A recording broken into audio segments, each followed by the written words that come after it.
But if you notice, like, there's countless videos of Busta Rhymes getting mad at females for just being girls. This girl touched him one time, he go crazy, throw a drink on her and everything. See what I'm saying? Like, what? Why you getting mad at females? You go to these guys, they in the club, go to their section. It's all men in the section. Busta Rhymes is making waves online again, and this time it's because his former bodyguard has decided to put him on blast. The bodyguard dropped some eyebrow-raising claims, saying Busta had some questionable demands when it came to who he wanted around. Never heard of him. Model dude, like a model guy. He be doing like some rapping and stuff. His name Don Benjamin. I'm out with Don Benjamin, and the club we ended up going to, Busta Rhymes in there. Well, I knew about this like in 2012. I knew about this in 2012. His VIP section. But that's just the start. Orlando Brown jumped into the mix too, running his mouth as usual, and claimed Busta is one of those industry dudes living on the down low. He even went as far as to say Busta played a role in turning him out. But wait. If Busta ever tried to front on me, hit you with no delay, so what you saying, yo? Silly with that, nah, nothing but the killer, yo. Yeah, I can hit better than him. You better not play with me. I will and perform Busta Rhymes, yo. Look, man, if they try to say that if you ever thought that the Busta Rhymes was better than me, you crazy. Wait, it gets even wilder. Busta Rhymes didn't sugarcoat a thing back in the day. He made it clear where he stood, straight up saying he didn't condone homosexuality at all. When reporters pressed him on whether hip-hop would ever embrace an openly gay rapper, Busta didn't even bother answering. He just got up. And I'm walking across the street and Busta Rhymes just grabbed my hand. And he shaking, he holding my hand. Now I ain't know it was Busta at first. You know, Busta Rhymes tall. I'm sure I came up to about right here. So the first thing I noticed was this big ass flip mode chain that was blinding me. Up and walked out of the interview. But fast forward to now, and the tables have turned. People are questioning whether Busta has been hiding his own truth this whole time, while taking his frustrations out on others. And honestly, this isn't even about whether he's into men. That's his personal business. The real issue is the alleged self-hate. They call them fun boys. They say we gotta have some fun boys in the section for Busta. What about Busta Rhymes? I've definitely seen quite a few people not too happy about your story about Busta Rhymes. Well, ain't nobody saying nothing to me. The aggression, and the accusations of him putting hands not only on women, but also on some of his own male employees. That's where the hypocrisy comes in. The early whispers and Wendy Williams.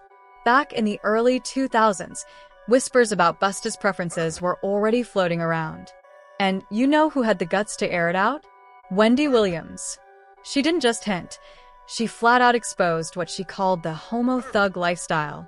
We come from a very homosexual era of hip-hop as well. There was a radio personality once upon a time. Her name was Wendy Williams, and she was practically burned at the stake for talking about such. And now it's all come full circle. Down at a well-known NYC club that rappers used to slide into when they wanted low-key encounters with men. Supposedly, Busta even pulled strings to scrub that recording off the internet. But Wendy's OG fans still remember that episode like it was yesterday. And it wasn't just Busta she exposed. Wendy was one of the first to shine a light on Diddy's rumored lifestyle too. Rumor has it that when Diddy found out Wendy had photos of him with another man, he used his industry power to get her fired from Hot 97, forcing her to restart her career in Philly. Jaguar Wright even confirmed this years later, saying Wendy was the first to blow the whistle on Diddy's How long has it been like this known about Busta Rhymes? Well, I knew about this like in 2012. I knew about this in 2012. How can we think nobody else speaks up on it or says anything? Because, bro, these people admire these people so much. They want to make sure they in the section, they at the club, they at the video shoot, they can get backstage. That matters most to them. that matters so much to people. It's crazy. Like, but if you notice, like, there's countless videos of Busta Rhymes getting mad at females for just being girls. Called Homo Thug Crew. Busta and Diddy's connection.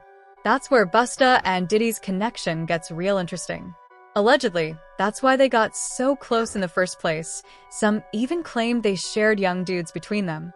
And while Busta seems to be keeping his distance now that Diddy is under federal investigation, let's not pretend they weren't thick as thieves for years.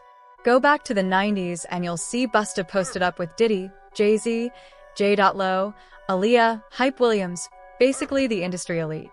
In some of those old photos, people even pointed out how Diddy looked at Busta like he was dinner. And let's not forget, as recently as September 2023, Busta was still hyping Diddy up, just weeks before Cassie dropped her bombshell lawsuit. A pattern of violence. But the rumors go beyond their connection. Both Diddy and Busta have a history of violence and intimidation. Busta's legal track record speaks for itself. 2006, allegedly put hands on a man for spitting on his car.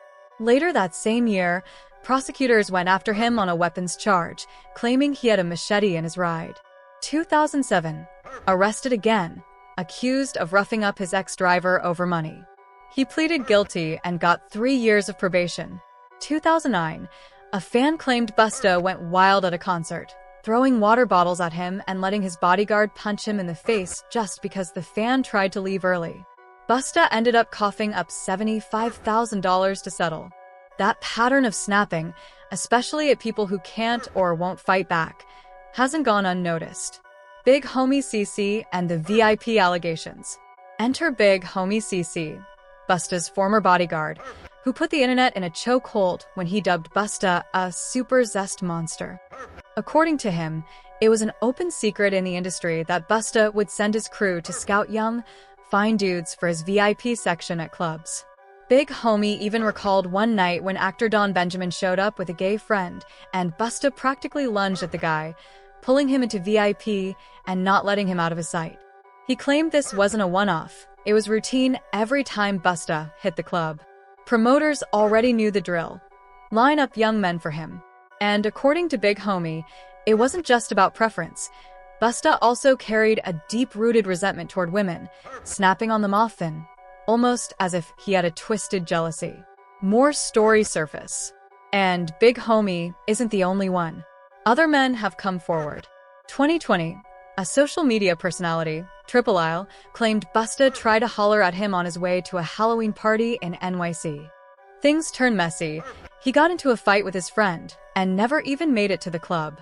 2021, rumors popped back up when paparazzi allegedly caught Busta leaving a Pride event with a trans woman. And then there's Orlando Brown. Orlando Brown